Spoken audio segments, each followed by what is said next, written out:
Hello friends, कैसे हो? I hope आप लोग अच्छे होंगे। तो आज बेसिक पॉलिटी 1 राजनीतिक हाल एग्ज़ाम यूपीएससी के लिए एंड एसएससी के लिए सबके लिए इम्पोर्टेंट है। तो देखिए, हमारी बेसिक पॉलिटी है। बस राजनीतिक का बेसिक स्ट्रक्चर मैं बताऊंगा, इसके बाद मैं आर्टिकल शुरू कर दूंगा। आर्टिकल पूरा 395 आर्टिकल है, मैं उसके बारे में पूरा बताऊंगा, क्योंकि हमें जो भी छोटे मोटे एग्ज़ाम देते हैं उसमें आर्टिकल वगैरह आते हैं, अनुच्छेद वगैरह आते हैं, पूछने के लिए आते हैं। तो हम एक अनुच्छेद डिटेल्स में समझेंगे, है ना। तो हम वीडियो स्टार्ट करते हैं। बस बेसिक बताऊंगा कि बेसिक पॉलिटी में हमें ये सब पढ़ने के बाद अगर हम आर्टिकल पढ़ रहे हैं तो हमें डेफिनेटली थोड़ा समझ में आता है ना। तो आप ये वीडियो ज़रूर देखें। ये वीडियो देखने के बाद हमारी नेक्स्ट वीडियो आ जाएगी, नेक्स्ट वीडियो अपलोड होगी, है ना। तो चलिए वीडियो शुरू करते हैं फ्रेंड्स। देखिए, इसमें क्या है कि हमें पॉलिटी इंट्रोडक्शन, परिचय, राज्य व्यवस्था की परिचय। देखो,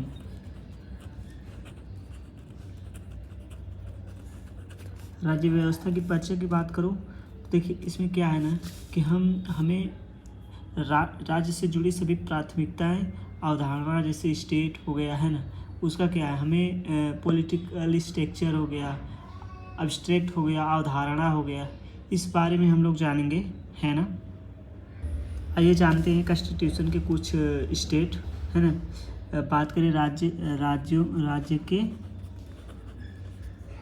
तत्व, इसको मैं इंग्लिश में भी लिख दे रहा हूँ, है ना।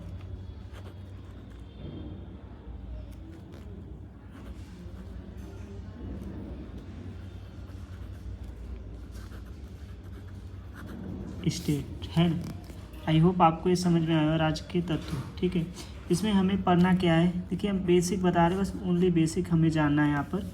देखिए, इसमें हमें पढ़ना है गवर्नमेंट के बारे में, है ना, संप्रभुता के बारे में, इसको सर्वजनिकली कहते हैं, जिसे इंग्लिश गवर्नमेंट, पॉपुलेशन के बारे में, और जियोग्राफिकल एरिया। देखिए, भारत का एरिया कैसी है, भारत में अलग अलग भाषा बोले जाते हैं अलग अलग लोगों से, क्योंकि वह एरिया डिफाइन करता है कि वो किस जगह रहते हैं, किस क्लाइमेट में रहते हैं, किस जलवायु में रहते हैं, है ना।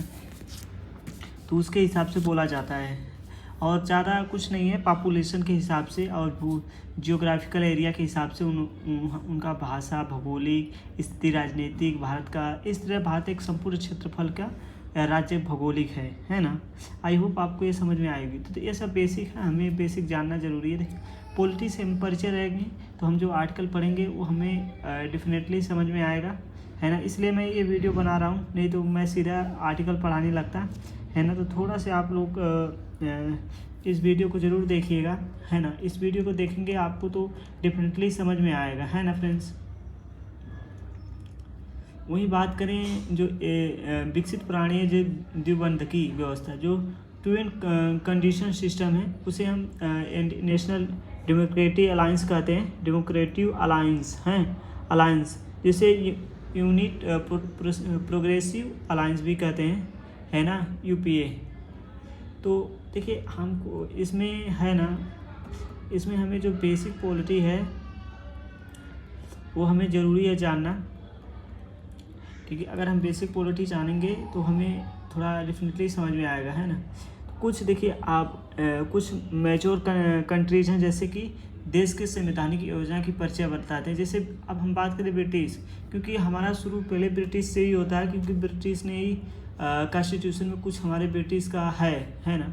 तो हम बात करें ब्रिटिश के, तो ब्रिटिश कॉन्स्टिट्यूशन स्कीम के तहत हमारा जो भी 1935 के अधिनियम आप पढ़े होंगे, नहीं पढ़े होंगे तो आप पढ़ लीजिएगा, क्योंकि उससे भी कुछ राजनीतिक का स्रोत मिलते हैं जो कि हमारे संविधान में लिखे गए हैं, है ना।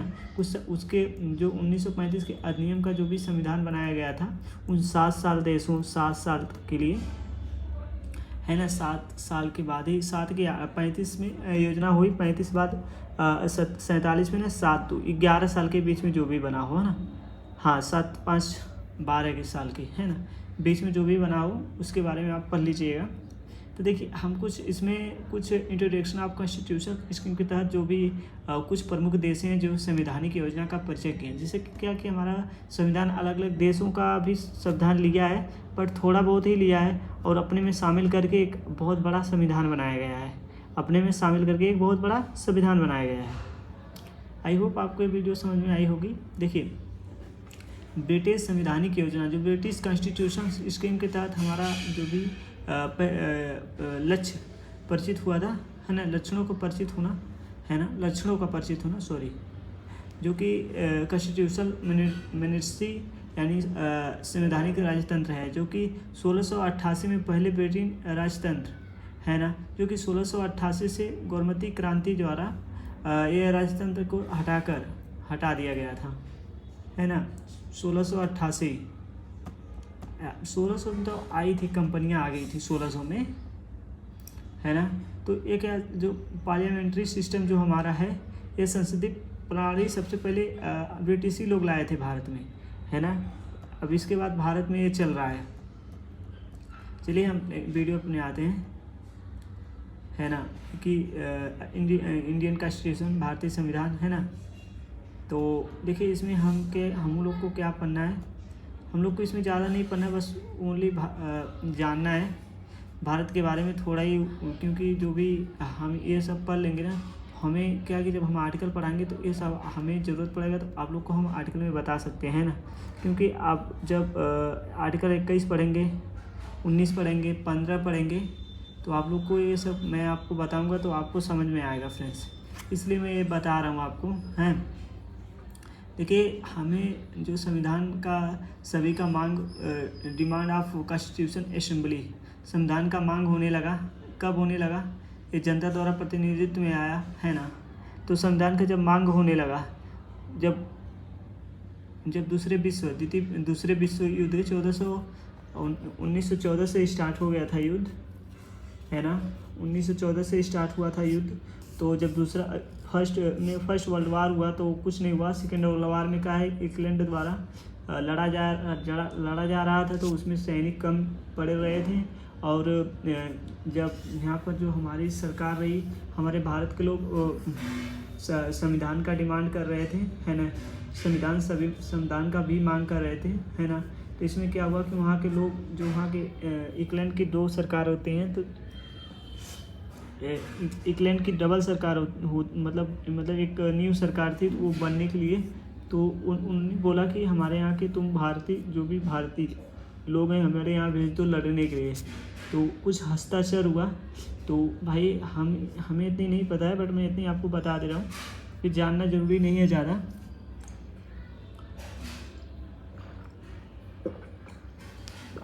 कुछ हस्ताक्षर हुआ है, जिसमें कि हमारे भारतीय लोग गए थे लड़ने के लिए। फिर इसके बाद हमारा देश 1935 में एक संगठन बना। उसके बाद वो आज़ाद होने के लिए, मतलब अंग्रेज छोड़ने के लिए एक कैबिनेट बैठक हुई, जो कि 1942 में ब्रिटिश सरकार द्वारा कैबिनेट मंत्री की क्रिप्स द्वारा प्रस्तुत किया गया। क्रिप्स मिशन योजना लाया गया।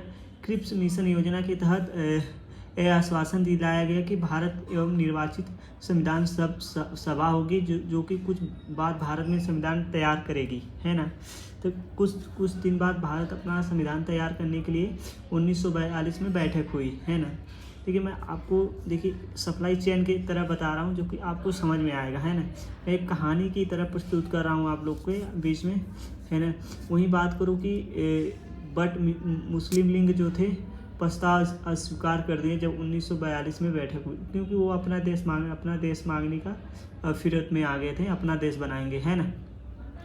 तो प्रस्ताव अस्वीकार कर दिया गया। तो फिर भारत द्वारा स्वयं हिस्सों पर बांटकर दोनों हिस्सों का ले लिया। ये साले अंग्रेज क्या है कि जब वो अस्वीकार किया तो अंग्रेज ने, वो लोग कहें कि हमें एक और अलग देश चाहिए, तो ये सारे अंग्रेज क्या हैं तुरंत वहीं फूट कर दिए, है ना। एक पाकिस्तान का निर्माण कर दिए, है ना। एक पाकिस्तान का, तो जिन्ना के जानते हो, जिन्ना को मरवा देना चाहिए था। नाथूराम गोडसे द्वारा जिन्ना को पहले मरवाना चाहिए था, गांधी को नहीं मरवाना चाहिए था। पर क्या करें, हो जाता है। वो जिन्ना को मरवा गया होता तो आज पाकिस्तान अलग नहीं हुआ होता, भारत नहीं रहा होता, है ना। फिर वो कहा कि एक बंटवारे के लिए वो लोग संविधान बनाई जानी चाहिए। जो क्रिप्स मिशन था वो विफल होने के बाद वो 1946 में जब वो कैबिनेट मिशन आया, है ना, क्रिप्स मिशन जो कि विफल हो गया था, जो कि 1942 में आया था, है ना। इसके बाद एक और संविधान का गठन हुआ, जो कैबिनेट मिशन द्वारा संविधान सभाओं में मांग के लिए ठुकराने के बाद देखो कुछ लोग नहीं आए, मांग ठुकरा दिया गया। निर्वाचन सिद्धांत के शामिल हुए मुस्लिम लीग की काफ़ी हद तक संतुष्ट कर दिए, है ना, संतुष्ट कर दिए मुस्लिम लीग के। बट क्या हुआ, कुछ कुछ नहीं होते हैं जो अपने आप को सेठ बनते हैं, उसी तरह कुछ मुस्लिम लीग भी थे जो कि वो लोग नहीं हस्ताक्षर किए। फिर इसके बाद अब हम थोड़ा से आते हैं कैबिनेट, जो संविधान सभा का गठन formation of the constitution assembly में। संविधान सभा का जब गठन हुआ 1946 में संविधान सभा में गठन हुआ जब, तो क्या हुआ ना कि इसमें हमें संविधान सभा के कुल सदस्य 339 रियासतें थी, बट उसे 296 सीट ब्रिटिश भारत के प्रांतों में है, तो ताकि 93 सीट देसी रियासतों में थी, और दोनों को मिलाने के बाद 389 सीट होती हैं, है ना। तो उसमें से देखिए इतनी सीट थी, बट और क्या है कि जब हमारा देश डिवाइड हुआ, बंटवारा हो गया भारत और पाकिस्तान में, तो कुछ सीटें पाकिस्तान द्वारा जो भी मुस्लिम लीग के थे और वो लोग चले गए, और इसमें कम हस्ताक्षर हुआ, है ना। तो इसके बाद हम इसमें देखिए, हमें बस खाली हम बेसिक बता रहे हैं, हम आप लोग को बस खाली बेसिक यह सब आपको जानना जरूरी है। देखिए एक कहानी की तरह बता रहा हूँ आप लोग को मतलब मैं उतनी ज़्यादा वो नहीं कर रहा हूँ, कहानी की तरह एक, है ना, आप थोड़ा समझिएगा बस कहानी की तरह। हाँ, फिर देखिए हम कुछ संविधान की प्रस्तावना में आ जाएंगे, क्या क्या उसमें लिखा गया। देखिए प्रस्तावना, सब संविधान का प्रस्तावना सबसे उद्देश्य का चीज़ है, क्योंकि उसमें हर चीज़ का एक लिखा गया है, तब उसके बारे में थोड़ा से जानेंगे। ऑब्जेक्टिव रेजोल्यूशन के बारे में, जैसे कि हमें 22 जनवरी 1947 को स्वीकार किया गया था उद्देश्य प्रस्ताव, है ना, इसको हमें याद करना। 22 जनवरी 1947 को उद्देश्य स्वीकार किया गया था, है ना, प्रस्तावना संविधान में द्वारा 22 जनवरी 1947 को ये पंडित जवाहरलाल नेहरू द्वारा प्रस्तुत किया गया था। इसका मूल्य इस स्वीकृति आधार पर संविधान के विभिन्न उपबंध को बनाए रखे। इसमें बात करें तो प्रस्तावना की क्या उपयोगिता है। प्रस्तावना संविधान का अंग नहीं है या नहीं, देखिए, और इसमें प्रस्तावना में अनुच्छेद 368 का उपबंध है, 10 संशोधन है ना। आई होप आपको समझ में आएगा फ्रेंड। 12 मिनट की वीडियो हो गई। देखिए आप लोग को बस बेसिक बताया हूँ, ये सब बेसिक हमें ज़रूरी है जानना। हम अगर हम आर्टिकल के बारे में आप लोग को पढ़ाएंगे तो आप लोग को डेफिनेटली समझ में आएगा, है ना। वही बात करें यूनियन संघ और उसके राज्य, यूनियन इंडिया ऑफ टेरिटरी, है ना, और उसे भाग 1 में 1 से 4 तक है, जिसमें कि हमें भाग 1 में हमें पढ़ना है ये सब, है ना। तो Indian at the Bharat shall be the union of state, एक भारत राज्यों का संघ है ना। तो हम 1 से 4 पढ़ेंगे। तो चलिए हम नेक्स्ट वीडियो में आते हैं फ्रेंड्स। हम बस ओनली अब आर्टिकल ही आएगा, है ना। एक वीडियो और आएगी क्योंकि थोड़ा से आप लोग को डाउट है, और मैं एक वीडियो और लाऊंगा तो उसमें समझा दूंगा आप लोग को, तो डाउट खत्म हो जाएगा। और नेक्स्ट वीडियो मिलते हैं फ्रेंड्स।